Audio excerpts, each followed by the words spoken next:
Well, welcome, folk. It always, without making an I statement, reflect this is my last meeting with you, and I was just reflecting that it's great to be back in this room. When I was a little auditor, dealing with Invercargill City, and then subsequently as Assistant Auditor General, we always met in this room. I must say, in the old days, we always finished. It was an evening meeting. We used to always finish with things like oysters or whatever. But I haven't had that in the last few years. But that's life. Life changes as we move on. So it's neither here nor there. But great to be here. Great set of papers. Thank you, Patricia. Thank you, Michael, for everything that you've put into getting us here today. We're obviously on live stream, as you folk would well be aware. I think it's fair enough to say, Michael, I've got a quorum, which is superb. That's great. If we could then turn our attention, as I've indicated, and for those that are joining live stream, just to note that, as indicated, we'll deal with Chris, our auditor, both at the end of public now and at the start of PX. If I could, I don't have any, apologies. I have one from Rangi. I saw him yesterday. Rangi is unable to be with us. Are there any other apologies that we need to have? I've got an apology for having to leave. I'm going to have to leave early, I'm sorry. I've been told I have to have a very short agenda. I think you guys have got a meeting, or somebody's got a meeting this afternoon, and I have too. So 11 o'clock is when I'm told this meeting finishes, Leslie. Well, it'll be a real test for me, won't it? But sorry, Ross has told me it'll be my test. I'll have to leave at 10. Okay, so need to leave at 10. Thank you, Leslie. Any other? So I'll move from the chair that we sustain those apologies. Over a seconder, please. Thank you, Darren. It's great. For the motion, all those in favour, please say aye. Aye. Those against, it's carried. Are there any matters coming up in the agenda that your interests should be noted for? Be surprised if there was. I haven't been informed of any public forum, so that gets us to the minutes of our last meeting on the 29th of February 2024, and I'll move from the chair. We take it as a true and correct record. Do I have a seconder, please? Thank you, Leslie. Are there any matters of accuracy or correctness you need to raise? There being none, I just note there's a couple of bring-ups. There's one on page 6 that it says there will be a report brought to us on asset condition. I didn't know, Patricia, whether that was actually an action item or not. Perhaps you could just ponder that while I note that. There's also meant to be on page 9, ultimately an update on the risk register. We do have a very important item on risks associated with the long-term plan, but there's the higher level strategic risks, which, Ross, that'll be something which I've already suggested to you is the next big cab off the rank, I think, for the committee. And there was also a suggestion on page 9 that there would be a report brought back on governance risk. So if I could just note those, they aren't here directly, but I would suggest that the whole area of our strategic risk, including governance risk, is a matter that should be dealt with in the new financial year as quickly as possible. Easy for me to say that, isn't it, Ross? But I'm going to. And the asset condition one I'm reasonably relaxed on at the moment, but just to note that we said there'd be a report. Have I put the motion? I haven't. Okay, right. So we have a motion. I'll put it, please. All those in favour, that's a true and correct record, please say aye. Aye. Those against, it's carried. Thank you, Michael. Right. If we could then move into our first item of in public, which is not the long-term plan, but indeed the financial risk update. Thanks, Patricia. Miranda councillors, I'll take the report as read. You will note that we still have that policy breach in relation to 0 to 2 and 2 to 4 year amount of fixed interest cover that we've got there. On page, and if my pages on my board books would come up, I think it's the second page of the report, there is the graph from Bancorp that the dotted line shows what would happen if we were to put in 20 million of forward start interest rate swaps at different tenures, that we would get ourselves back into that, and that is what we are planning to do. We are just looking and waiting for where it appears to be the most opportune time, but that will be sometime within the next month. We will be looking to have those in place before 30 June. And I take it, Patricia, if I read it correctly, and I'm looking at the bottom of page 37, right-hand small box, we're going to place $20 million within the swap regime, and that will be dependent on getting to that target rate of, 3.8 to 3.9 or 3.9 to 3.9%. That is what our advisors are telling us. Yes, It depends whether we can get to that target range. that's my point. Yeah. Yes, otherwise It all depends what happens tomorrow. Right. Or Okay. we may continue in breach, or we may actually look to take some anyway.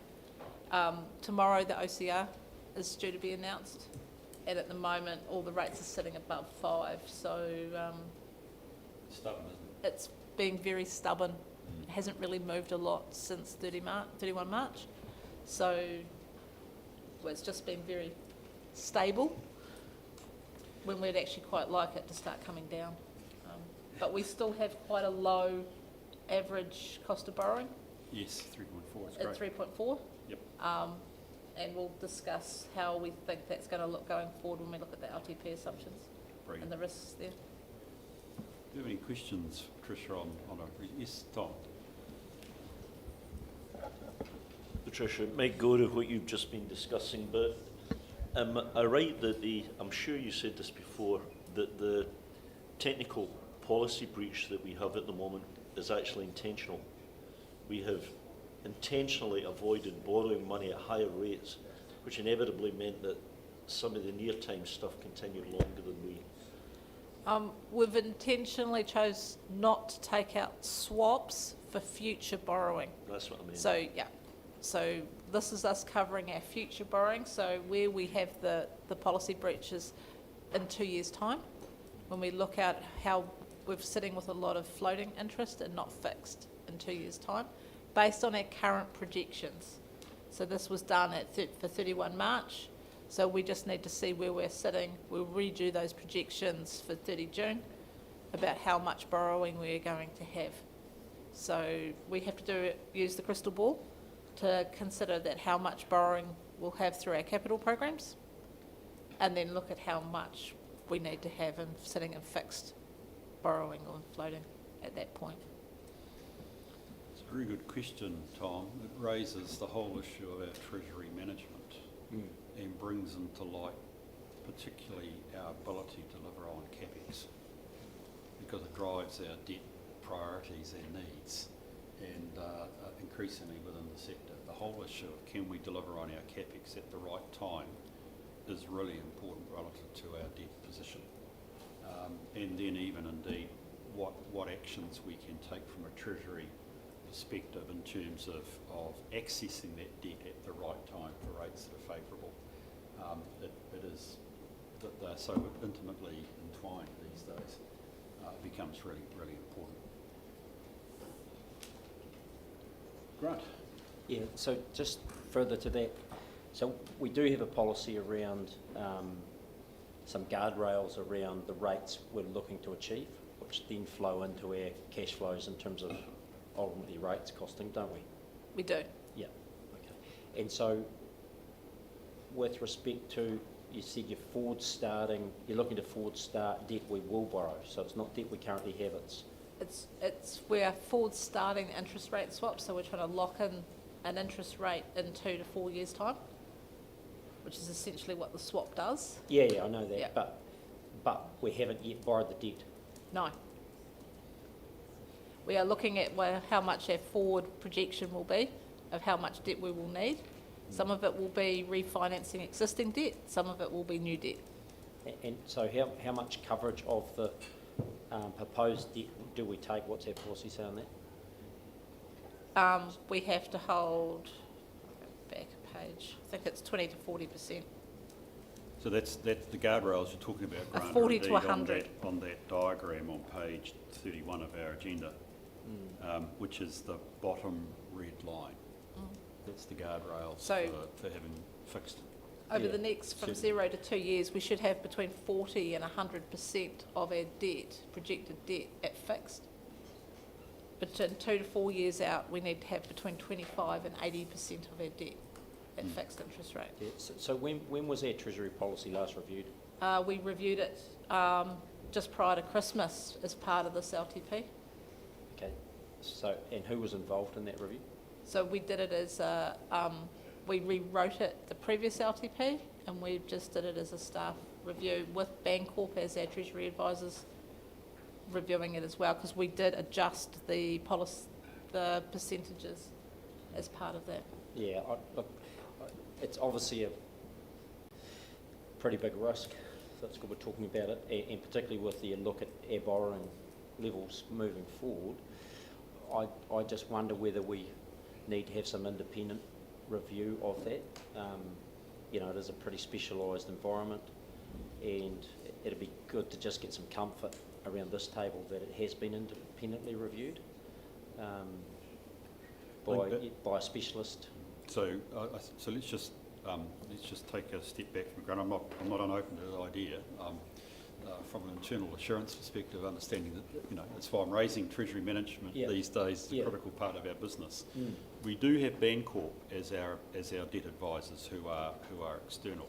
I'm wondering, as a first step, whether it might be advantage to have, I presume it's Miles and Connor, who is the South Island Bancorp rep, present at your next meeting to explain what he does, and potentially from there, if you feel like you need a second opinion, that's a good idea. that would be probably a useful step. Yeah. But I think it would be helpful for you to hear from Miles about the positions that we're actually taking. From my perspective, Grant, you know, there are substantial risks. If you look at page 38, these are the tranches of debt that we have. And as I think I said to Patricia last night, take a photo of that middle one, the fixed rate bond at 0.59%. You won't see that again in your working lifetime. But that, well, I should be careful how I say that. The government might have a view on that, which I won't try and counter. But that's brilliant. But that reflects the conditions.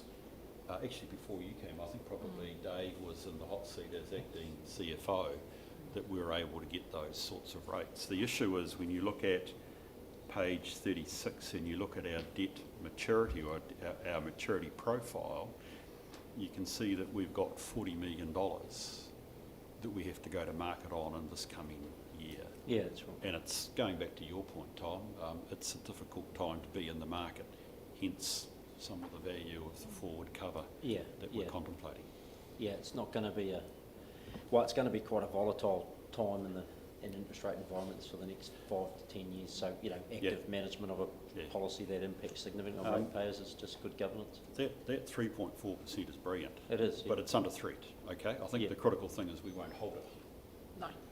That's the point, unfortunately, for us all, well, for all ratepayers, is that we can't hold that at 3. That's a factor of past decisions. But as that 40 million rolls over, we're not going to be keeping that average down. Unfortunately, it's going to lift it up because we'll be at the market at 5-6%. We're forecasting 4.5% in our long-term plan. Yes. So there is a bit of buffer there, but I think we need to continue to monitor that. That's right. And that's why. So thank you for raising the question. I think that's why it'd be useful next quarter to have Miles here. Yeah. And just to get his his sectoral and indeed financial market perspective, you might find helpful in the first area of comfort. Yeah. Before you jump to some form of external review. Any other questions or comments for Patricia? No, I've got nothing else. No, sorry, I was asking the other folk whether they had questions. It doesn't feel like that. Seemingly we don't. Pardon? So look, I wonder if we can move to the motion, which is that we receive the report and we note the intention to enter into forward start rate arrangements to partially correct the policy non-compliance. So I'll move that way. thank you, Leslie. Do I have a seconder? Yeah. Thank you, Grant. By the way, I just wanted to reflect, that does mean that we are still recognising that we are non-compliant. I think that's important for all council to understand, but we're making steps to change that. Bearing in mind, as you've seen in the paper, it's subject to the rates obtainable being sufficient, which means, I guess, if they're not, we're still going to be in a policy non-compliant position. Okay, I'll put that motion, yes. Sorry, can I ask a Tom? question before we do? That we have made a sensible decision that is outside of policy, and I'm completely relaxed about that. But it does imply that maybe the policy needs looked at, doesn't it? I understand the reason for the policy, but is there? I mean, is it surely the fact that in these circumstances it is possible to make a decision outside of policy and still be a sensible decision? Is that reflected in the wording of the policy? Because you've got to be a bit uncomfortable about working out policy. So I just wonder if that flexibility should be reflected in the way the policy is actually worded. Yeah, it's a good point. If you look at hedging strategy, that's why you do have policies, so that you understand if you are outside of it. And so I would say what you just need is very clear reasoning for why you're sitting outside policy and how you review that breach of policy. So I say it actually, it's probably says that policy is good because it's identified that we're outside breach, we're monitoring it, and as opposed to the risk would be you have a policy that sort of you don't have any breaches, and then I think you almost sort of, you've got too wide a policy statement, and a policy is about identifying a process, but equally identifying where it's needs to be reviewed or it's outside.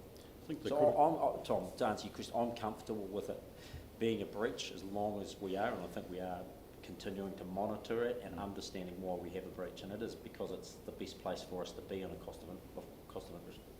I'm with you, Grant. Okay. I think the question for us, Tom, in passing this motion is that we're comfortable and we're still in a financially prudent position. That's the critical thing. And my assumption is if we pass this motion, that's what we are taking on board. We've monitored, we are comfortable with the position. Well, we understand why we're in this position and we have a plan going forward. So with that, I'll put the motion. All those in favour, please say aye. Aye. Aye. Those against? It's carried. Thank you. So we move to the review of the bylaw making process. I'll probably put parking in front of that, Michael, thinking of the media, but actually it's the review of the bylaw process. So in your hands, please.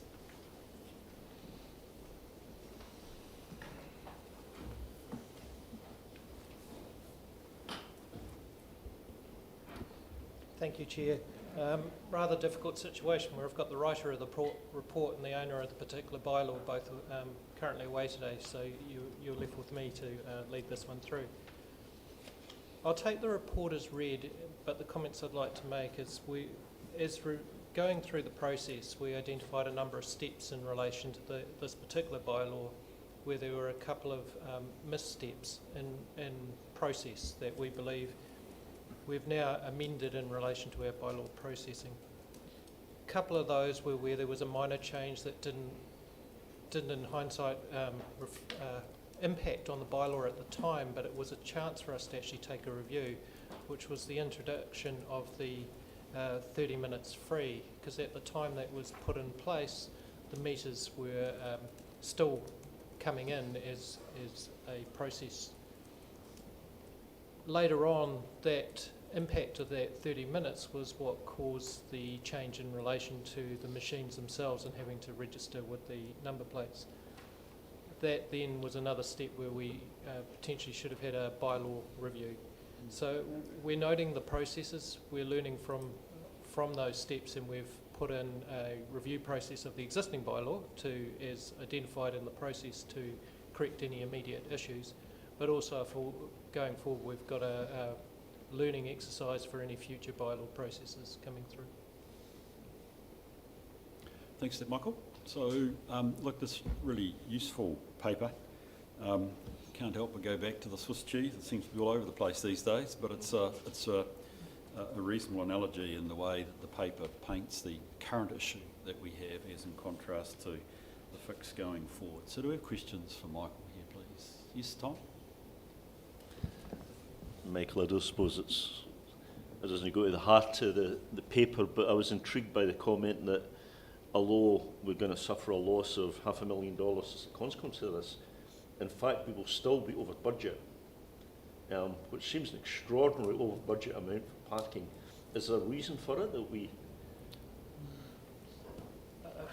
Through yourself, Chair, I'm not sure I can talk to the actual trends that are out there at the moment, but it would be fair to say we're seeing a compliance challenge in relation to our parking. It's not that we're going out and actively how can I say this? We're actively going out there and looking for charges. We are seeing a slight compliance issue in relation to our parking bylaw at the moment. That's triggering that we're actually getting more revenue through. It is on plan, which would indicate that the 30 minutes component, the free component, was valid in relation to the putting into the accounts, and whether we estimated that at too big a sum to actually take off the revenue, that's been looked at as well, whether our revenue target was set slightly low. We have addressed that in the long-term plan, having the right targets in, but that was one of the things we looked at, whether we took too much off. Thank you. Thanks, Tom. Grant. Yeah, thanks, Chair. Michael, I have to sort of check in around the comment around we weren't going out to actively lift our fines. Noting, I think within 1 month there was a significant amount of increased fines. So if I play through what you're saying, people were non-compliant and then all of a sudden we were catching them, or they became very much more non-compliant within a month.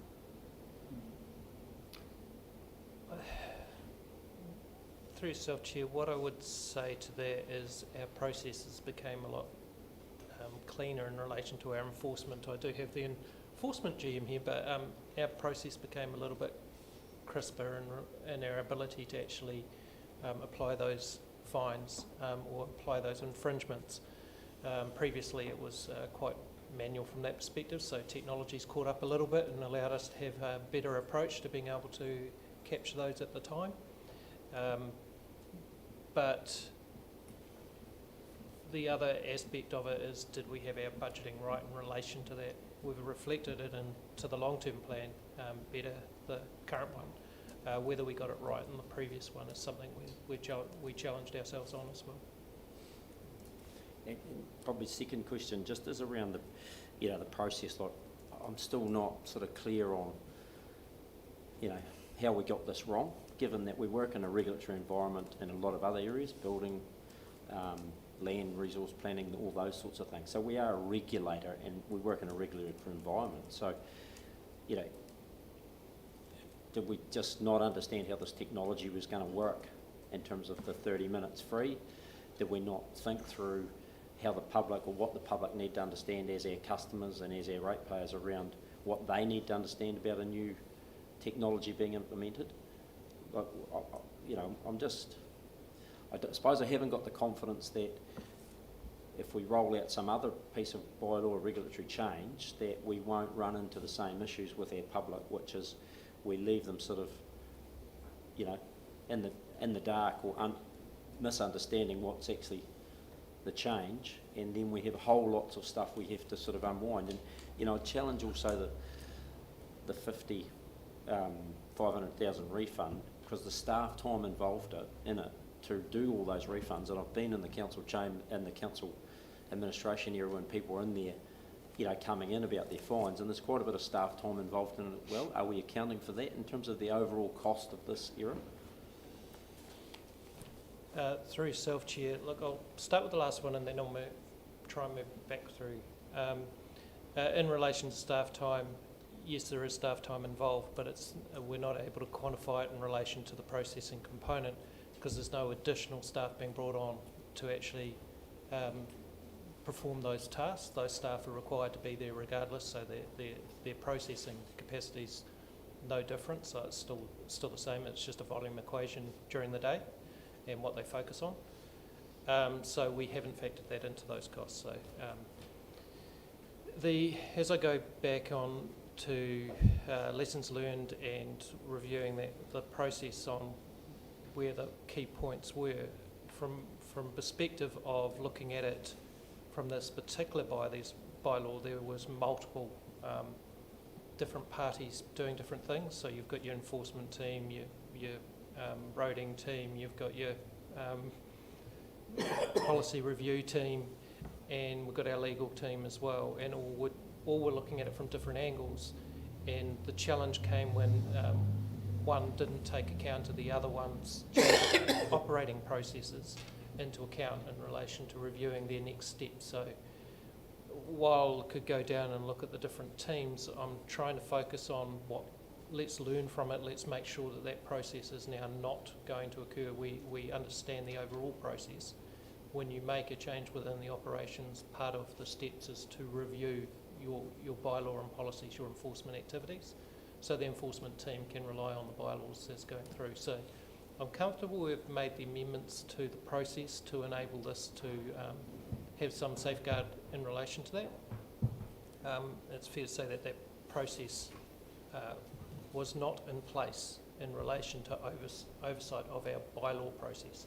We have a good review when it gets to our consultation and enacting our bylaws, but it was just in the change of operations that's where this one occurred. I think that answers all your questions, Councillor. So just to follow up, so what I take from that is we didn't work well together, but now you're confident that we will work well together going forward on how our departments within council work together.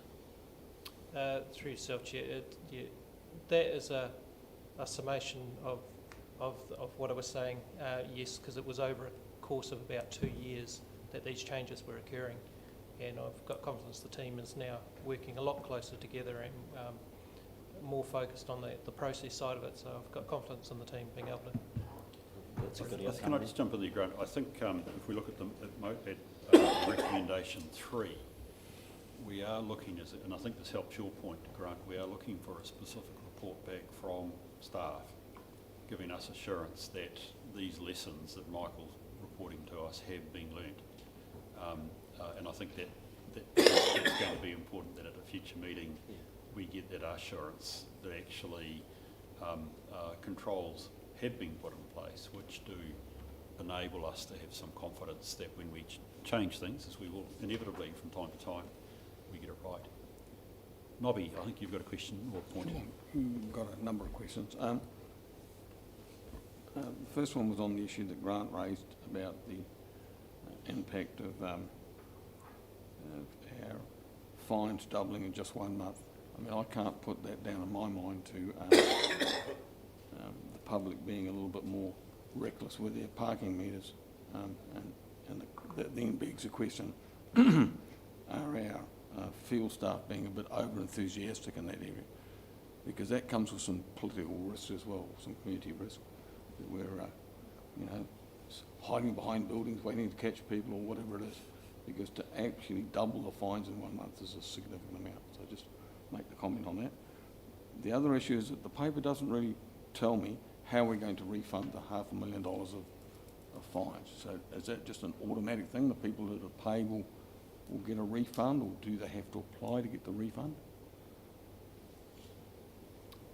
Through yourself, Chair, that's going on our website. I'm just looking for it's already on our website in relation to the ability to actually claim those. Because we need to identify the actual individuals. We can't just process it back through. You have change of hands in relation to vehicles, etc. So it becomes quite problematic in relation to identification, but we've got the process up online. Sure. And through you, Chair, on page 45 of board books, there's a heading that says risk, and it says, it is noted that this amount of financial loss that occurred is assessed as being minor under the Council's risk management framework.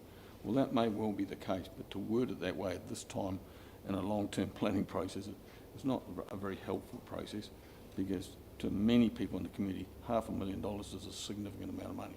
It may not be, given the overall context of what we deal with annually, but I just think some rewording in there would be helpful.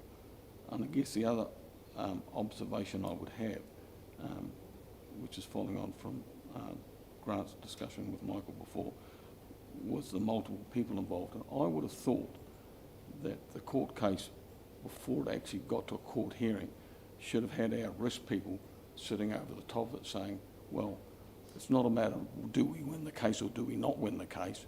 It's the matter of what happens if we don't win the case.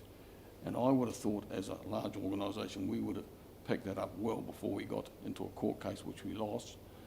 And I would have said, well, look, actually, it might be a little bit smarter for us just to revocate that particular case, reset our policy on how we deal with these things, and put some additional instructions on the meters and just leave it at that. We might have saved ourselves many hundreds of thousands of dollars had we done that.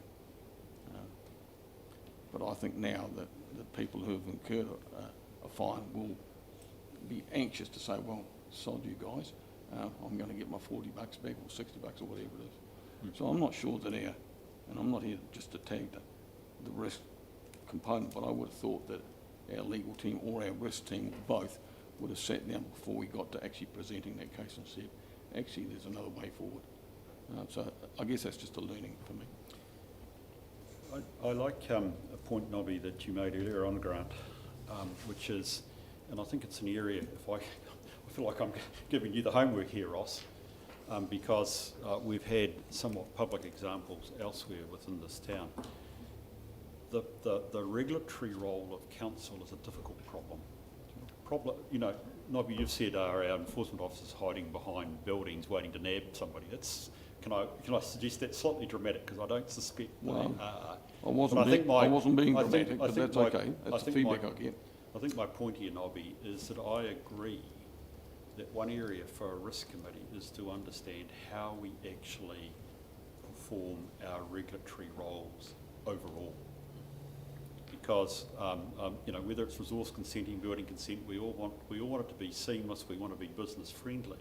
But how do you fit that within the context of being a regulator, where somewhere down the track you may be in a position where you have to actually enforce the rules? And it's an area that actually probably we haven't gone too much into, but it's an area that I think actually would be profitable to look at. What I want to reflect here is the paper has, oh yes, sorry Michael. Sorry, through yourself, Chair, I just wanted to address that item in relation to the staffing side of it, hiding behind walls. We don't do that. But what I would say to that is some of the impact in relation to the volumes is due to staffing numbers as well. We've had ups and downs in relation to our volumes of staffing in our enforcement space, and I think the indication of volumes is an indication of when we've actually got ourselves back onto more even keel in relation to our staffing volumes. That's where we're starting to see it. Yeah. The public are not. They're not abusing the rules by that. There is infringements occurring, but it's not excessive from perspective of over. If you look across the rest of the country in relation to parking breaches. There was a time when that changeover occurred, when it was a new parking approach that we were doing across the city, and I think that was a sign where we had a big swing and change in relation to it as people were coming to terms and understanding of the actual change of rules in relation to our parking strategy. So I think there's probably 2 or 3 things here that we should just keep in mind. This paper's actually, the catalyst for this paper was the parking matter before the courts. The purpose of this paper is looking at particularly have we and will we sweep up our approach to bylaw setting? Because I want to reflect here, it's important to call out, the paper says we did something that was appropriate under our fees and charging regime, which is in a local government perspective. We didn't deal with the bylaw side effectively, which is the enforcement side. So I think we need to reflect here that recommendation 3 is getting that, as we noted before, a level of assurance from management that actually the system and process for setting this is right. So it goes right back to your original point, Grant. We don't make this mistake going forward, given we are a regulator and we're going to be doing this day in, day out. I think actually, to be honest, there is also, it would be helpful for really, so shall we say a wash-up report, if I can call it that, perhaps that's the wrong word, on the parking issue. Okay, because just where is that at? How many have come in and claimed and actually when do we get to the end of that? But that's a slightly separate issue. The issue here in front of us is how do we avoid the Swiss cheese? How do we ensure when you've got to have 4 or 5 different groups within the organisation that actually talk to each other, and it might be over an extended period of time to ensure our bylaws are right and enforceable. So I think that's reasonably important that we have 2 issues here in mind. One, the immediate one about the parking, but more importantly, the ongoing issue that we actually can set our bylaws right, because there's many more bylaws that we need to have correctly in place to be able to keep the town in the way we want it to be. Are there any other points or questions folk would like to make? Right, so the move to the recommendation, we received the report, we note the risks identified, and that we request a further report. I'm not going to split it out into the 2, but let's remember the critical point about this paper is around our bylaw setting process and setting our regulations. Do I have a mover and a seconder, please? Thank you, Darren. Thank you, Grant. Any discussion on the motion? Yes, Nobby?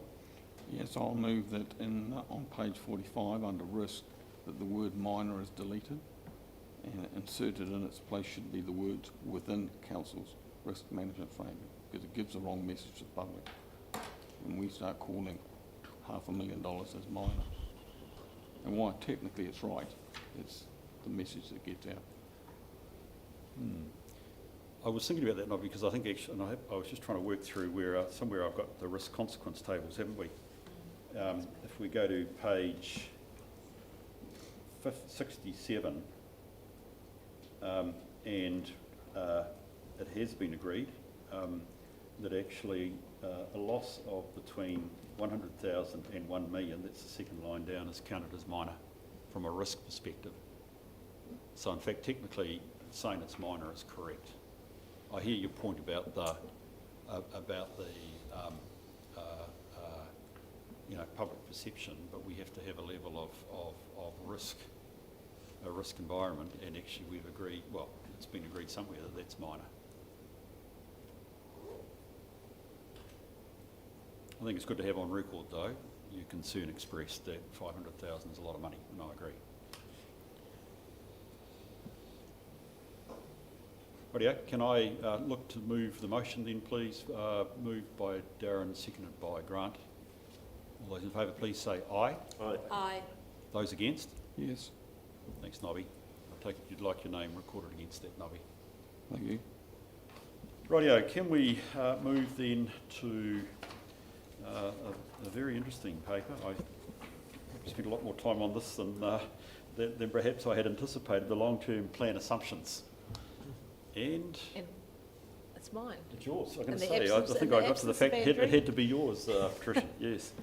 So this paper for councillors, we've worked through the long-term plan assumptions as a council as we're going through deliberations in the long-term plan, but from a risk perspective, we needed to bring it back to this committee.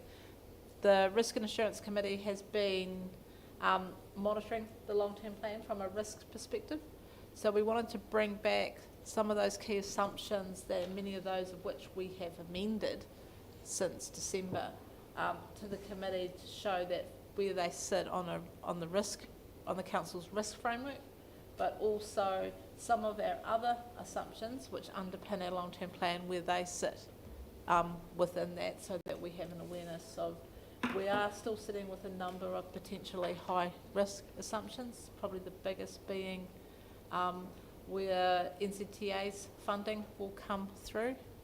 For this LTP, we understand that that is most likely to come after we adopt. So often that funding confirmation comes through about the same week as we adopt the LTP. We're understanding this year it'll probably be July. So there are still risks, as with any plan, but it's working through those key ones and where they sit within our risk framework, and that's where the appendix has a number of those key assumptions, what we're doing to mitigate those assumptions, where we have changed them, and where they sit within the framework, whether they are low, moderate or high. Thanks, Patricia. I'm just going to suggest that we perhaps look at this in two ways. I'll take comments as they come. But I read this paper with interest from two angles. One was looking actually at the appendix and actually how we thought about individual assumptions and the uncertainty. I think I'd rather use the word uncertainty rather than risk around those assumptions because of the individual impact it could have on our financial plans, actually also our service plans as well. The second angle, which I think, if I could offer it, may be helpful to think about, is you've been going through a long-term plan process. You've had to make a whole series of assumptions the whole way through, and here is the summary of it. One of the things that I found helpful was looking at the motion, I think that you folk, or the paper you received on the 14th of May, it's under the risk section, which indicated that there is a weight of assumptions that if they, let's use the Swiss cheese model, if they all came to bear at one point in time, it would significantly affect our financial plans. So this becomes a question of the resilience of our balance sheet. Can we handle a series of adverse events based on our assumptions crystallising? Now, the traditional way that we have thought about our financial resilience is retaining headroom. Okay, that simply we have the capacity to go and borrow more. The ultimate resilience is we can go and actually rate more within bounds of reasonableness. So the question becomes, and that's what's posed by this paper, is are we comfortable with the uncertainty we have? A lot of it we just have to take, and we've talked, we've got controls around Treasury managing our interest rates, but we're still largely takers, depending on what is said tomorrow. We are takers of inflation, and there's a whole bunch of other things there. You know, the work of other local bodies with us included around climate change, for instance. So there is a whole weight of assumptions here which could, I could almost probably say with certainty will at some point test our balance sheet strength. So I think the question that we are really being asked as a near final step, particularly as a committee prior to you adopting, are we comfortable with the state of uncertainty around any individual assumption, and are we comfortable about the risk to our financial resilience if one or more of these were to occur? Yes, Nobby. Yep, so simple response to that, yes and yes. I'm not sure I agree with some of the statements made on page 63, which comment or suggest that council has not taken any action to mitigate the impacts of these assumptions going forward. And that we have if we had a large number of uncontrolled risks in an event, we would have some problems, which is what you're suggesting. Because on the second page, one of the things that the headroom that you refer to on page 64 in the first paragraph talks about additional borrowing and cash reserves, but it doesn't reflect additional revenue that we could generate. And that needs to be there because that gives you an awful lot of safety in the headroom space. So if we have assets that we could sell, and we are doing some work in that area, given that area is one of three ways of raising revenue, one being rates, two being costing out services we provide, dog licenses, whatever. The third one is how we manage some of those equity in some of those assets that we have. And we're doing a significant amount of work in that area. So that makes me really comfortable going forward. If we didn't have that work being done, and it's a work in progress on a couple of three fronts, then I would be nervous. Thank you for could that. bite us. Yeah. Any other comments or questions folk would like to raise? Yes, Grant. Yeah, thanks, Chair. Look, firstly, I think it's a really good paper for us to review. Probably should have a bit of time with full council, because I think we all need to be as elected members around what our risks are. Yeah, look, for me, I think the one that stands out is our rating-based growth, you know, which links into economic development. We can, there's a lot of risks that are harder to manage, but that one, if our rating base is growing in terms of the number of people we can rate, our population's growing, then that takes out a heck of a lot of, or mitigates some of the other risks around interest rate, inflation, those sorts of things, because we've got a bigger spread. Conversely, if we drop it, you know, it becomes unsustainable very, very quickly. So, you know, I think for mine, you know, that's a key focus area, and one we actually can influence quite strongly through the work of Great South and some of our other initiatives, and one we need to focus on because it's as controllable as any of these are, in my view. But I'd be interested in other people's perspective on it. It's an interesting point, and look, here's the benefit of the individual uncertainties or risks being pointed out, because Grant, you've actually had a good risk discussion with us here, which is actually, if this is real, what is the level of resource that we're putting into it? So I hear your point, so that's useful. Tom? You used the word, are we comfortable, Bruce? And I think if you thought about it, you probably would not use that word. I mean, we live in a time of great uncertainty. There are a lot of unknowns. The question is whether we are working within a risk appetite. I certainly don't feel comfortable, but I don't. If you do feel comfortable, then usually you're kind of lazy balance sheet thing, right? You're not really meant to be in that place, I don't think. I think we're just on the right side of a risk appetite. I think the other thing that I would say is that if we were to plan for the worst possible outcome in every one of our risk factors, then we would definitely be very, very uncomfortable, but the probability of that is extremely low. So I think if you put together outcome and probability and think about that in terms of appetite for risk, then I would not use the word comfortable, but I think that we are in a place that we ought to feel that we can manage. Thank you, and I thank you for that. Yes, Michael. Sorry, I've got Michael first, Darren, then you. Thank you, through yourself, Chair. I just want to highlight on page 63 with the table showing exactly the same. The LTP assumptions and therefore risks have yet to go through the final approval process, so we haven't yet put the mitigations against it. Hence why the tables are actually same, and that probably on reflection should have been noted in that paragraph below. That's why they are actually the same. Mitigation steps need to be done once we've confirmed that they are the ones that we need to do the work against. So it's just a point in time in relation to that. I would expect them to have mitigation steps as we go through.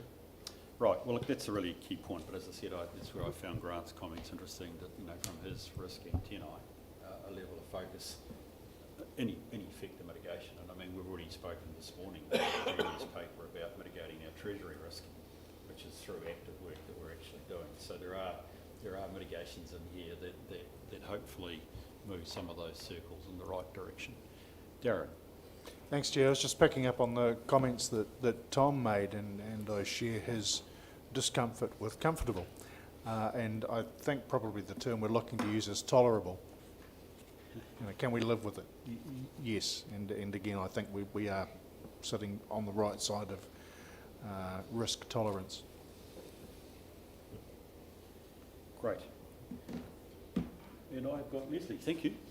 Thank you, Mr. Chair. I'd just like to add what I'm comfortable about is that I think that we have identified the scope and number of risks now better than has ever been done before. Absolutely. And that we are very much aware of the need for continuous monitoring of any further actions we could take to reduce or mitigate, etc. I think the very fact that we've now got such a lengthy appendix listing all those risks in a way that I don't think was necessarily done so well in the past has meant it's given me a level of comfort that wasn't previously there, that council has got a real handle on exactly what those risks are, what the scope of them is, and the fact that we are bringing them up through this committee and that other council members are aware of them fairly constantly. And as Councillor Dermody said, it's good at some stage, I think, to have another council risk workshop to just talk through the scope, etc. But what I'm comfortable about is that we've identified them better than ever before and that they're constantly in front of us. Thanks for that comment, Leslie, and I actually agree, and that's why I said I've probably spent more time on this. I just realised that actually the staff have given us the window now to actually start to characterise, if not quantify, financial risk. And I think strategically the financial risk is something that we need to be aware of going forward. So look, I'm conscious of time. I just wonder if we could, I don't think anybody else has got a comment to make at this point. So can I ask a question? Are we including the risk register as part of this paper? Yes, it is, as far as I'm concerned. Yeah. There is a risk register at the end of it, which I'm assuming is part of the same paper. It is. Yeah.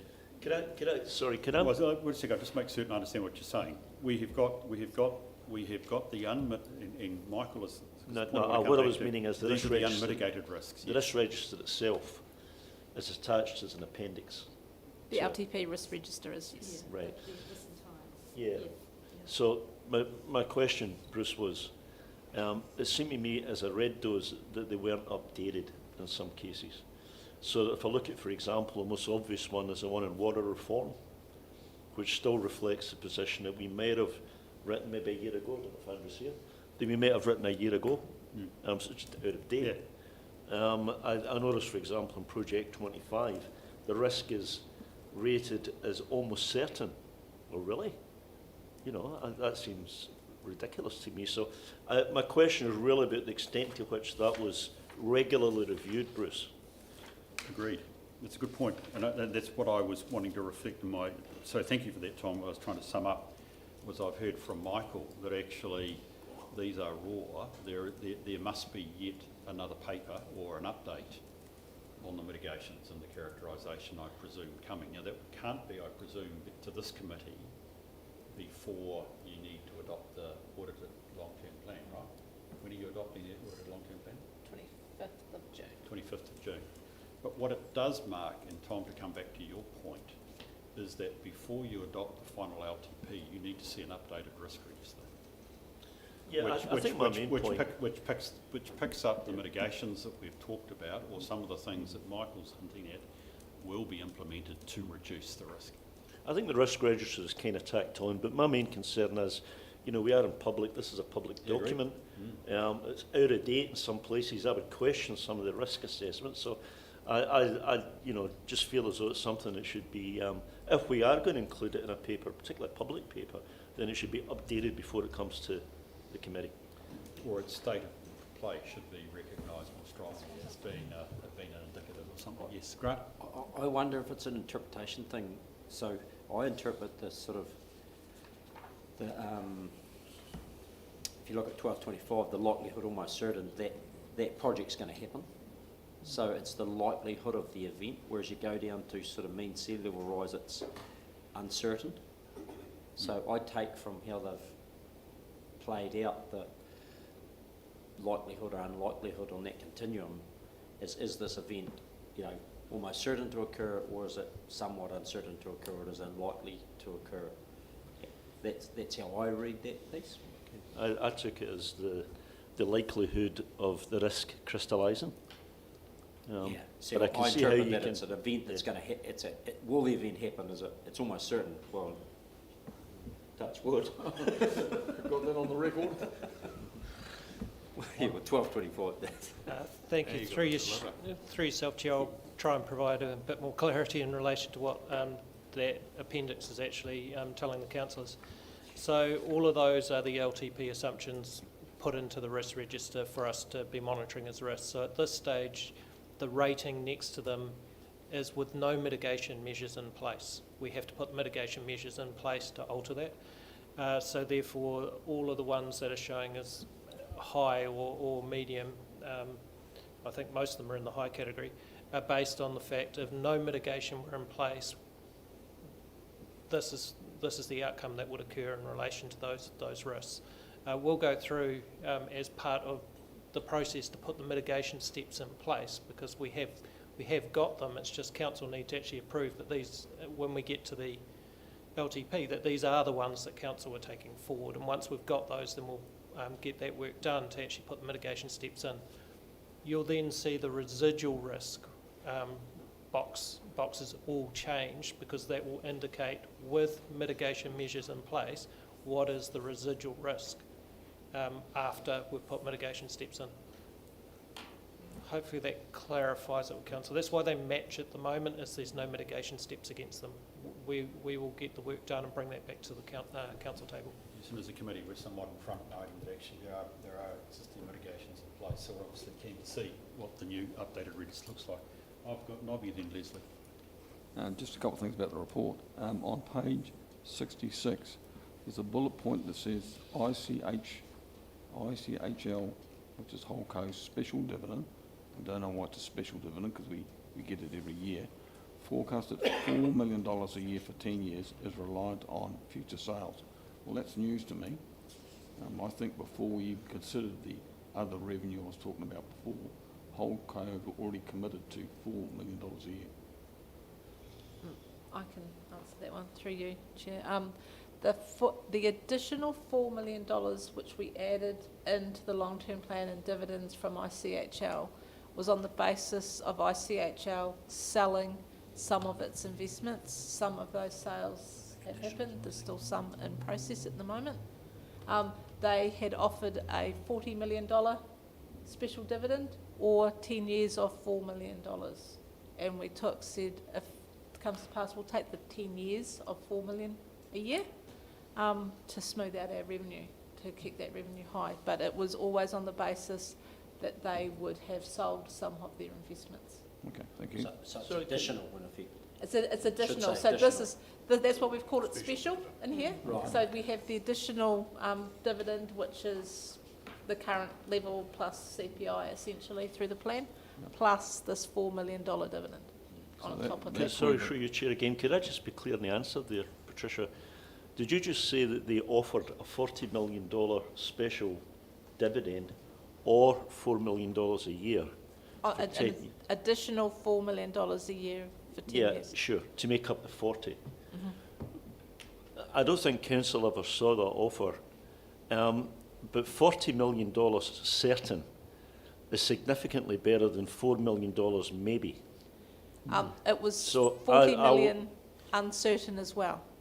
So it was 40 million, and this happened back in November, the start of December. The workshop in the start of December, where it was from the sale of some of their investments, which were in progress, that they said we could offer up a special dividend of 40 million or 10 years of 4 million a year. But it quotes in here that the 4 million is subject to sales. I don't know whether that means sales of the assets. The sales of assets. It does. Again, if somebody offered me $40 million in the hand today, or $4 million a year for the next 10 years, I would choose 40 million today. So I'm just a little bit concerned. It's clearly worth 40 million today is worth more than 4 million. So I'm just a little bit surprised that we never heard about that. So we did put it through in that presentation. For council, receiving 4 million a year for 10 years is actually better for our income and maintaining our debt percentage, the top level of our debt ceiling, than receiving 40 million in one hit. 40 million in one hit is worth more than 4 million a year. Yep, correct. Time value of I money. mean, it is. It is, It's yeah. certain. It is. Just Yeah. put it Firstly, in it's the bank. certain. Yeah. And you can invest it at a rate which is, you know, I think what Patricia's saying though is if you take the 40 million, I agree with you, Tom, however the way our finances are constructed and our leverage ability is that if we have an ongoing income stream, either 4 million, then we can reflect that in our debt cap. So that enables us to have a higher level of debt, whereas we took the 40 million today, or, you know, in the next wee while when it's available, we can't actually have a higher debt cap. So it would impact our overall financial position because of our ability to leverage it. Like, your point's right. You know, time value of money says 40 million today is worth more than 40 million in 10, well, sequential 4 million. well, if it's 4 million plus inflation a year for the next 10 years, Yeah, yeah. then it might be the same. it lo- But my fundamental point would be that we have never heard that suggestion of that option of $40 million. Okay, Michael, can you help? Sorry, through yourself, Chair, I just want a correction of fact. This did go to a public workshop for council where it was debated and discussed, and then a decision was made before council. So it has been before council. I'm not sure if all councillors were present, but it was at a council workshop and then a council decision. This is something we definitely worked through because we were very concerned, and Councillor Dermody has laid out the main reason, which is in relation to debt caps Your debt cap. component. This is sorry, can I just say that this is placebo, but I've had a number of these conversations with a number of councils around the country, which is the elongated nature of our planning process and the difficulty perhaps in recall, and I'm not suggesting, by the way, you've got an absent mind here, Tom, of decisions collectively made over a long period of time. This becomes a problem. Nobby, the paper, I took it I know your point you're making is actually from a paper which I think has been in front of council already. So No, that wasn't necessarily the issue. The issue is we have a routine dividend from ICHL Holco of $4 million a year. They've committed to that longer term. So this is additional, but this paper doesn't say that. It's a special dividend.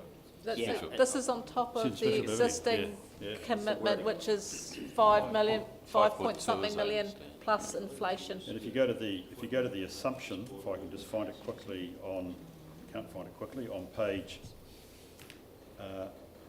82 of your agenda, you'll note there that it says dividends will be a minimum of 5.2 million plus an additional 4 million special dividend for 10 years. Okay. So it's noted there in the assumption. And the last reflection I have is of the assumptions process.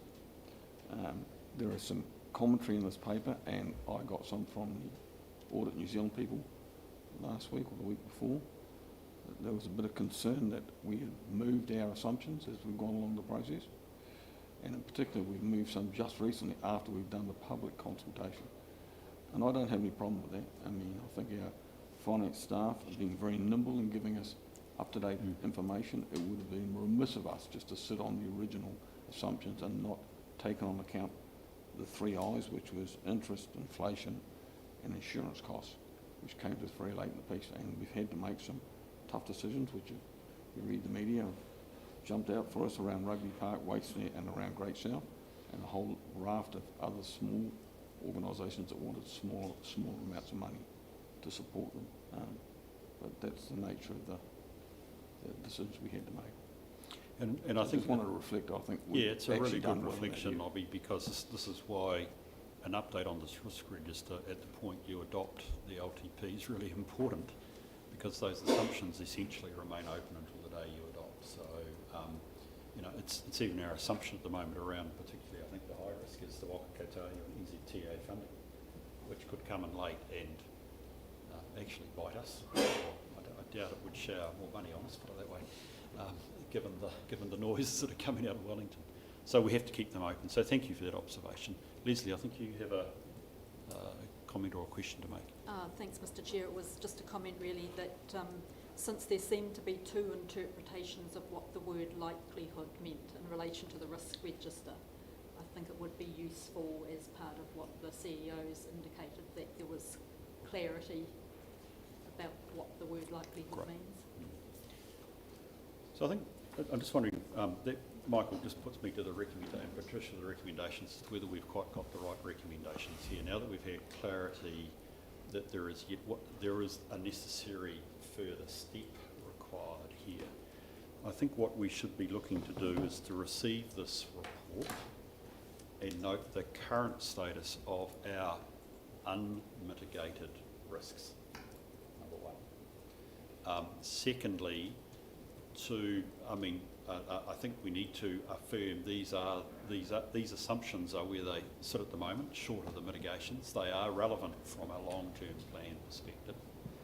And then thirdly, that we look for the updated report being sent, in this case direct to council, on the updated assumptions along with mitigations prior to the adoption of the LTP. I think, Michael, I'm looking your way directly. I think this is reflecting, in essence, what has really come through and transpired from this paper. Are you comfortable with that? Yep. Right. Okay. So we need to find some words around that again, Michael. Have you got them? Can we please firstly receive the report? Can we secondly, because we haven't had the changes identified, to be honest, if I'm being picky, can we note the assumptions and the raw risk or the inherent risk which have been identified for the development of the long-term plan. Thirdly, can we note that prior to adoption of the long-term plan by council, management will bring an updated risk register, including mitigations, to council for adoption. I would like to suggest that you keep your chair of audit and risk updated on that before it goes to council, because I think actually we want council to have the support of this committee in that process. So perhaps that's a final one you delegate to the chair, and I suppose this is before drills, so it's going to be me and it's going to be you, Ross, the fellow independent, the chance to comment on those updated risks prior to them going to council. Because I'd like council to have the benefit of the independent view on those. We got that roughly right? Yep, starting it. I'm sorry to do it, but I just think given the nature of the conversation, these aren't the recommendations that I think we'd be comfortable to pass. We do need to keep that recommendation 3 in relation to the wastewater renewal, because that is another one of those key risks, Yep. given that we have consents sitting within our long-term plan. Fine, I noticed that. Why do we have to focus on that? I mean, all these are risks. I appreciate we haven't discussed why. Is this a particular risk of greater height or something? It is a risk of greater audit importance, and I'm sure that Chris will come on shortly and say it's because of the uncertainty in relation to our resource consents and the cost of getting those resource consents. So we have a number that we have put into the long-term plan, but that there's a level of uncertainty in relation to that number. And it's just recognising that. So I take overall the assumption is, can we continue to release the water, or do we have to go to 80%? Is that the key issue? In its entirety, that's the potential that And we're assuming what? we have a number in there. We haven't made But what's that number based on? probably staying to water. Staying to water. Okay, yes, so I get the point. Sorry, there's a broad item, my car can handle that we note there's a particular assumption around wastewater, which is incredibly significant in terms of price. I get that. All right, how are we going? Sorry to be painful on this one.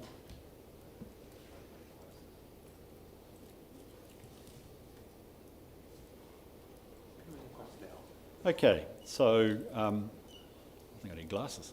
We received the report. We note the inherent risks which have been identified with the long-term plan assumptions. Michelle, please put the assumptions in there. Note that prior to adoption of the long-term plan, that a report will be brought to council dating the risk register, including any mitigations. I think we should say the assumptions risk register, by the way, because this is about the assumptions. Prior to the report being brought to council, the chair and independent member of the risk committee, are invited to provide their comments. Yes, that would be a good idea. And the final one is repeating, please, the existing 3, which is we note that there is a risk relating to the renewal consents on our wastewater plants. And it's a particular audit risk, which we, Yep. when we had the agenda the other way around, because of the level of uncertainty that may come through in our actual audit. It's probably the one issue that's keeping Chris and I awake at the moment. Right, it's a challenge when all of a sudden we need to perhaps change the recommendations, but I think it's better that we do that. We just need to get Michelle in there, the existing number 3, please, which is that we note that the risk... We've unstruck it. Oh, okay, you've unstruck it. Thank you. I've made the suggestion, so I'm going to put... Are you, Nobby, you've got a... No, in relation to option 4, we just need to be mindful we don't have an independent member on this committee going forward. What's that, sorry? Just in relation to there, you've got, prior to the report being brought to council, the chair, an independent member of the committee. We don't have an independent member on this committee going forward. But we do in the time that this will be brought. Well, without being put, I thought I was going to 30 June. If it's actually, if I'm not going to 30 June, it is. No. This is I going thought to this was happen longer before term 30 than that. June. Yeah. Okay. Yeah. No, it's just that I think you've said 25 June, 5 days before I extinguish. So you're going to adopt the LTP, so it makes sense that Ross and I. So this paper will come back at the start of the adoption meeting, so it'll be one of the first things that are done. Okay, so look, I'm going to move from the chair that we move these series of motions. I think we've had a good chat about both key ones and process. We know where we're going. So I'll move from the chair. Do I have a seconder? Thank you, Leslie. Is there any discussion on the motions? There being none, I'll put them. All those in favour, please say aye. Aye. Those against? It's carried. Thank you very much. Thank you for that, and thank you, Michelle, that you put up with a couple of motions on the fly. Right, so the final item now is, and hopefully Chris is there, if we could move to the audit of the 23-34 long-term plan. Patricia, probably a couple of very quick opening comments from you, and then I'll invite Chris to talk to it. G'day, Chris, how are you? So to set the scene for the committee, this is the engagement letter for the long-term plan audit, which is well underway, but we just never quite had the letter that fitted a meeting. We are expecting a reasonably standard audit for the long-term plan, other than what's different this year is that we took the decision not to have our consultation document audited.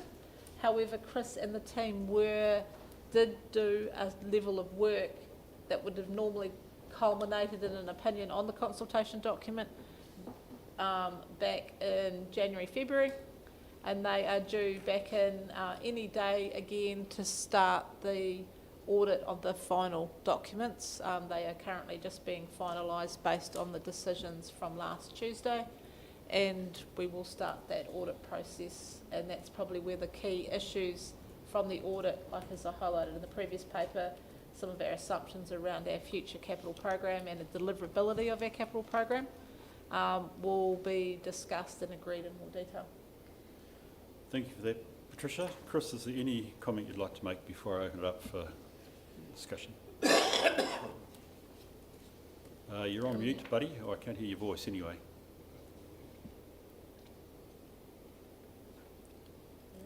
Have we unmuted him in any way, or muted him, Michelle? I'll second whatever he's saying.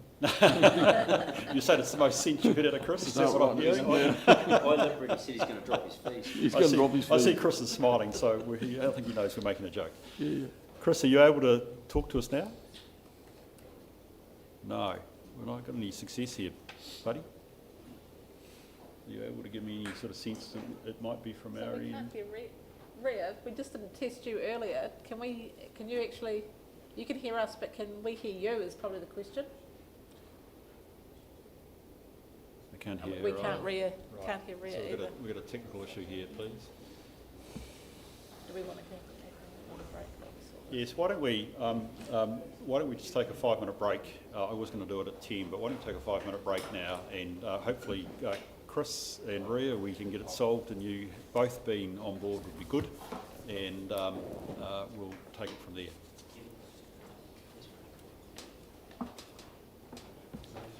Thank you for that suggestion, it makes sense.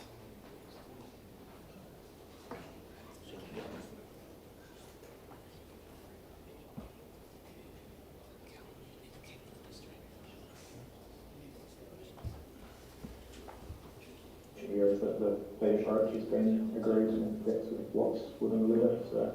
Yeah, so, sure, nice and easy. Hey Chris, how are you? I can actually hear you now, which is amazing. I don't know, have you been talking all this time? Yeah. Oh, and I can hear you, Rhea, as well, so that's good. I've got you now too, Rhea. Oh, that's good. Well, look, Thank you. we're just taking a 5-minute.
Hi, we can hear you. Just speak again. Yeah, it's Yep. reasonably dark, but we can, a bit of a mumble, but we can hear you, so that's great. Okay, so Chris, look, just inviting you to talk to your proposal for the 23-34 long-term plan audit. Thanks, Bruce. Look, the purpose of the letter is twofold, and the first being to outline the intent here is the focus of the long-term plan, and the second one really relates to responsibilities and confirming the audit fee there. You may remember I was unable to finalise this letter late last year, and that was because the fee approach was still being determined at that time. But we did discuss through these areas of audit focus at the late November Risk and Insurance Committee. So these are the same risks that we outlined and discussed and represented within this plan. Since that time, the fee approach has been confirmed, and that was shared with the Taitoa CFO Forum. If you remember the OEG Audit Risk Committee Chairs Forum, and I think there's a letter as well. But really, to summarise that approach, it was effectively acknowledging that there was concern around the sector that LTP fee increases would take a similar approach to what's been applied to the annual audits, and also acknowledging the delay that happened in releasing the position around those fees. So in this proposal, it's really just an inflationary increase, which is calculated at 21% on top of the 2021 audit fee, and basically looking to use this round, the costs of this round, to inform the later LTP round as we move towards a more sustainable fee for that round. So that's what the approach is in here, and that's what's within the letter. Thanks, Chris. Do we have questions, comments for either Chris or Patricia on the approach to the audit? Yes, Nobby. So a couple of things. Around the fees in particular, I just want to initially reflect that our last audit was a million miles better than the previous one, which was not good for us. So just a reflection on that for you, Chris. But I still have some issues around the letter that I'm required to sign now, and some of the figures that are in there. So I'll just run you through a few, and you can help me out. So the first one is around the professional fees. So 2018, 841, 2021, 1,073, and this coming audit, 664. So that's a significant reduction on last audit and on the previous audit as well. So our actual fees have gone from 115 to 139, which is not a substantial amount. So it's only 24,000, which is great. But when you factor in the volume of work that's being done, the picture changes. So if you look at the difference between 2021 and 2024, there's a 40% drop in the hours required to do the audit, but there's a 21% increase in the actual fees. So being a very lay person, and I've got people in the room that are far better with figures than I can show, that shows me around about a 60% increase, not a 20% or 21% increase. So that's the first issue. And I've got some other issues a bit further on about what's meant by the wording in the letter, which is, I find it.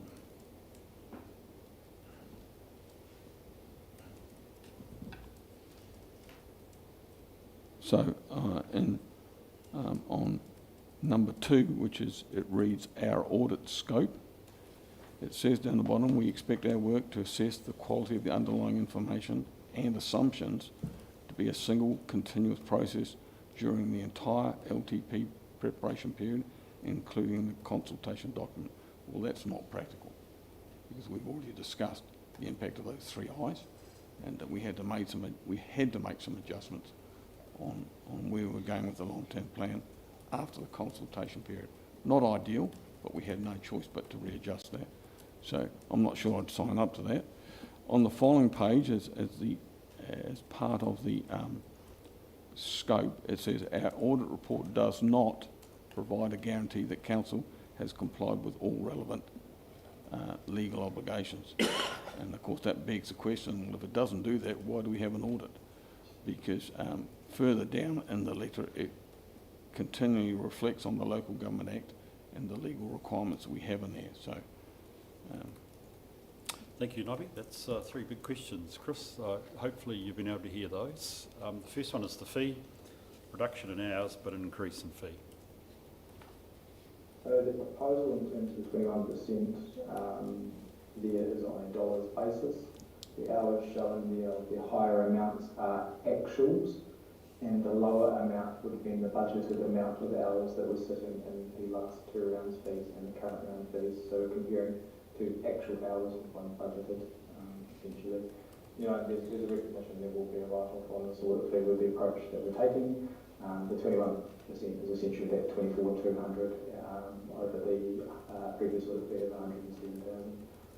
Oh, hang on, 115,300, I read it online. So that's the 21% increase. In terms of the scope around the assumptions, Nobby, I don't fully understand the question. Are you saying that you think I don't agree that assumptions should be changed over time, because I think this can be necessary throughout the process? well, when you're in a long-term planning process, which can be, I think in our case, 30 plus meetings over a very long period of time, some of those assumptions will change.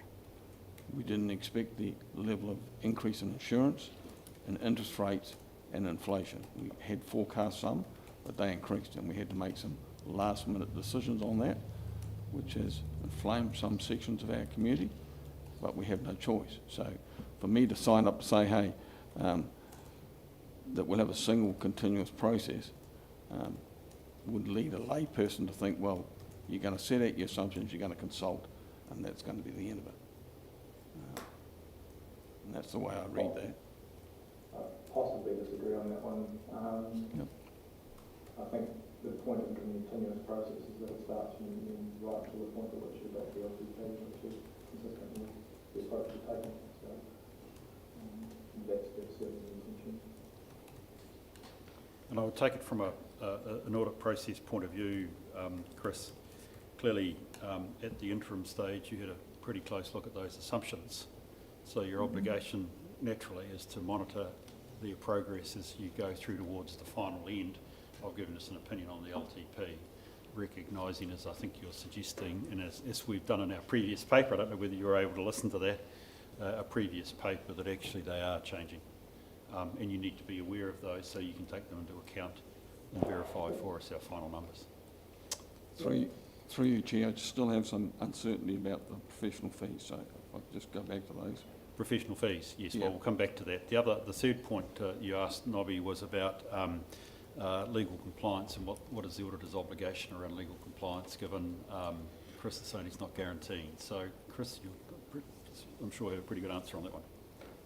So the opinion is about whether essentially there's multiple links to the opinion, and I'm just trying to find them because I think they're in the document.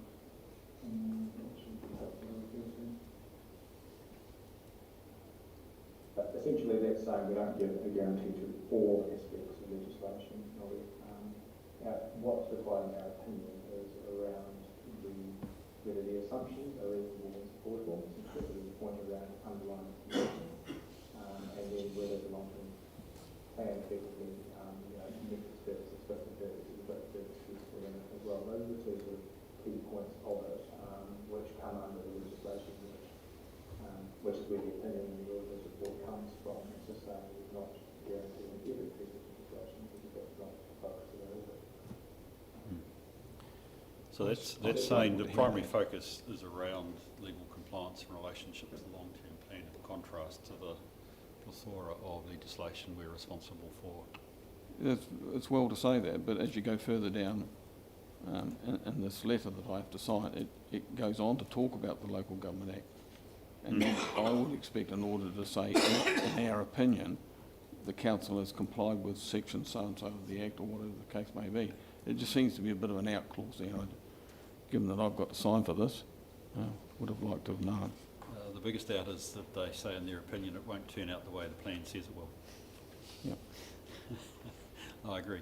So, Nobby, you had more concerns about fees. Yeah, I just want some certainty, I guess, and maybe Patricia or Michael can contribute to this, that we've got a 40% drop off in the hours required to do the audit this year, given that we had, and I just would like to know that compared with 2021, like to know that that's enough hours to get the work done. It seems an awfully big drop. I'll take that one, Bruce, through you, Chair, and I'll probably rephrase it back to Chris. Chris, so what you're saying with this is that you, for this long-term plan audit, that you will only be charging us the 139,500 if there's significant overruns, those are taken by audit, recognising that the number of hours are staying the same for this as what there has been previously. The base hours are the same within those three proposals. The difference here is not looking at the baseline hours within the audit. The numbers that are quoted there are previous actuals, which reflects the same budget numbers. All this is done is an increase in the inflationary amount of the dollar value of the fee. There's no unlimited cap, Patricia. I mean, it obviously goes through any caveat within this. If there's anything around, performance preparation, the likes of those things, would go into a fee recovery type process in discussion with you. So any overruns due that are not performance related, that are purely due to the fee being undersized essentially, are out. So through you, Chair, just need some clarification on that, because on the bottom of page 8 of that letter it says, depending on what we identify in completing the above, which is obviously the audit, we may have to complete further detailed testing of the City Council's asset-related information. And the question is, does that come with some extra fees?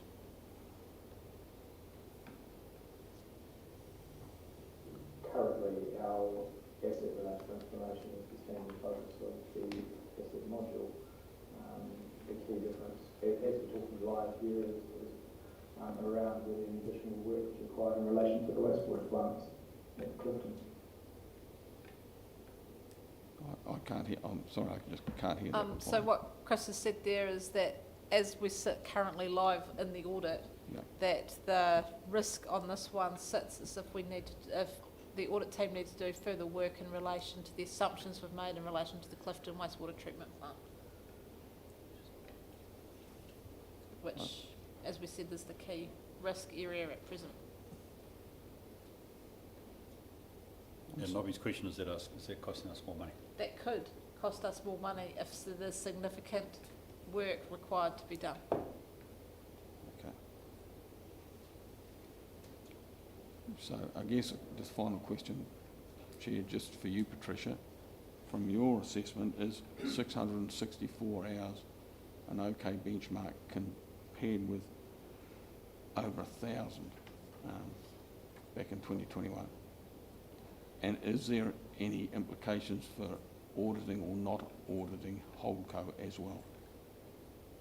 So the long-term plan excludes Holdco. I'll go to the Okay. second pass. Yep. This is solely council. Yep, thank you. This year is an unusual year in that we haven't sought an opinion on our consultation document. So 664 may be okay. I'm not even sure what the current hours that we've run to so far are. Yep. But I would have thought that might have been a little bit light.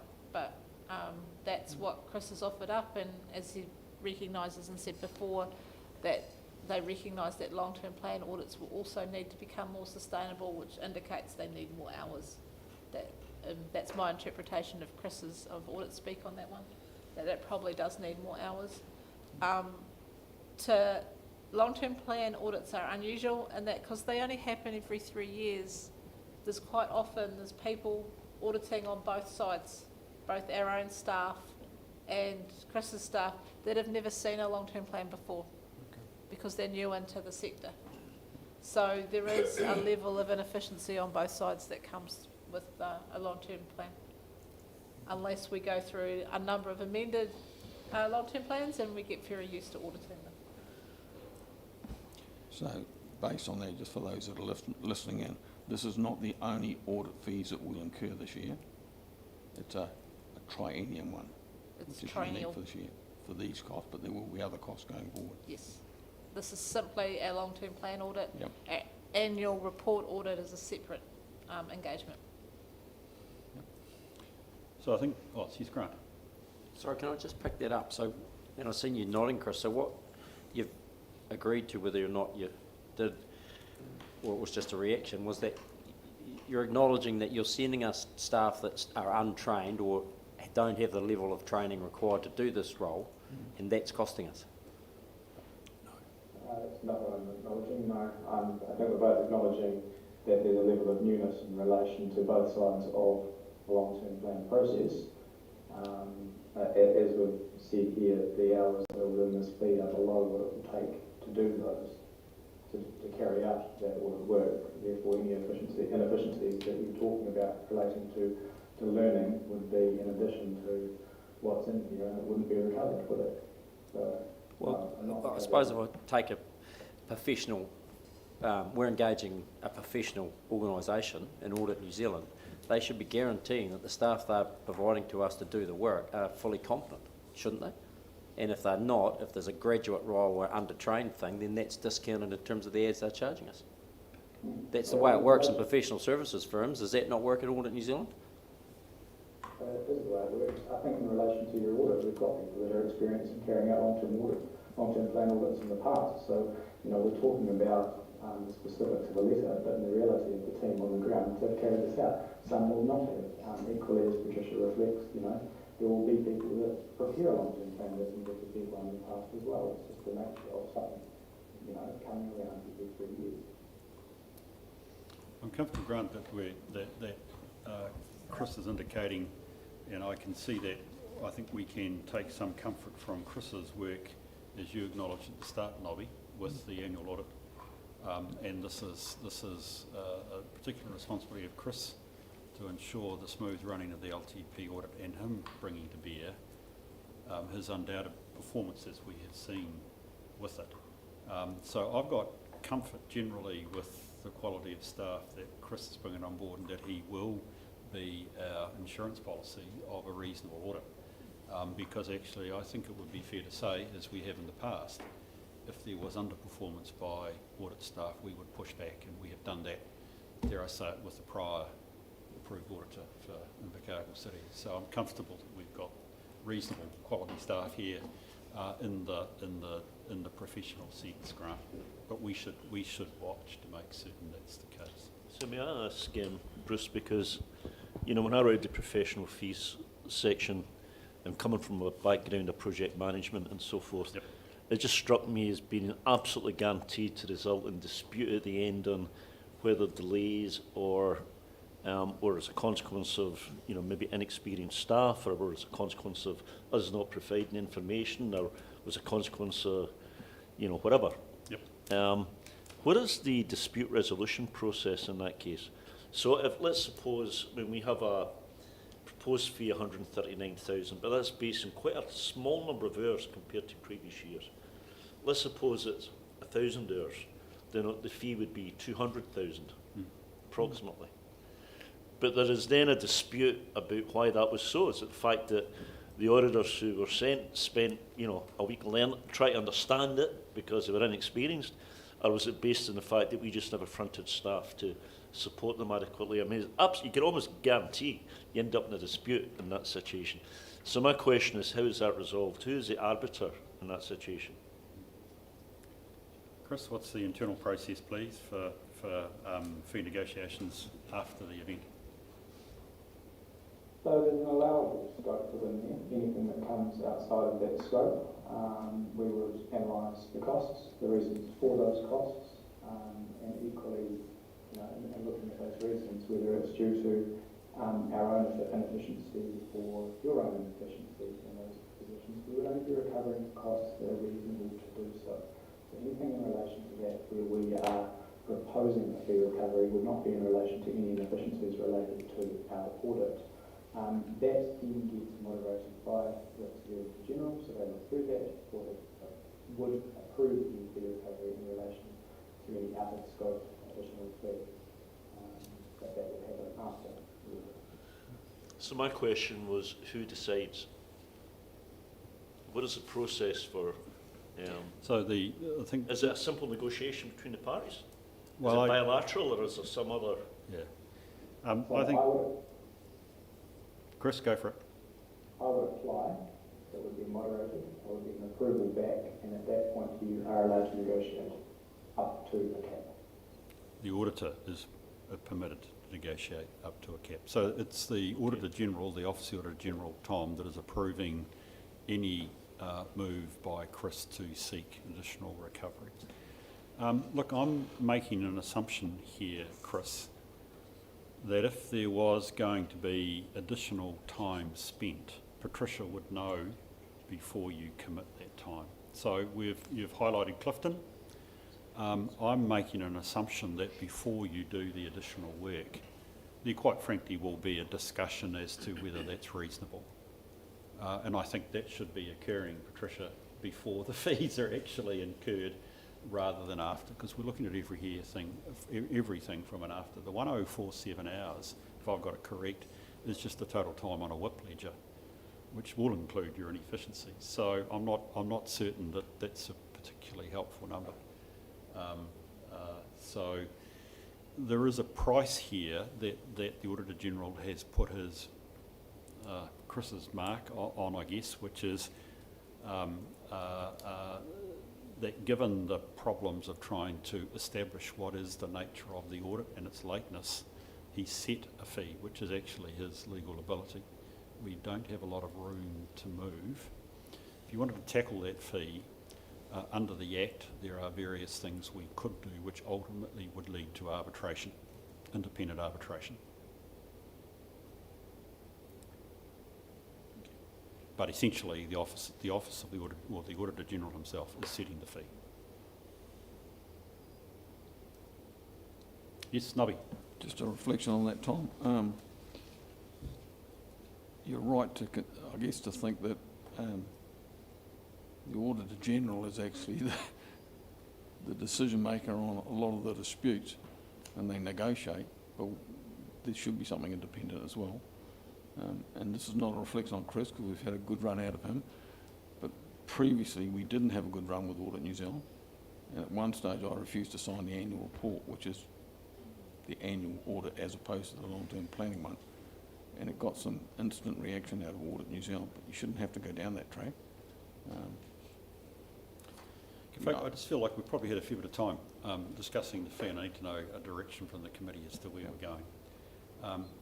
We do need to, in effect, sign this up, or I suspect we have some substantial trouble with the office, because if we aren't able to sign the engagement letter, I suspect Chris will say, well, I've got no ability to continue work, and we do want to adopt, we need to adopt the LTP by the 25th of June.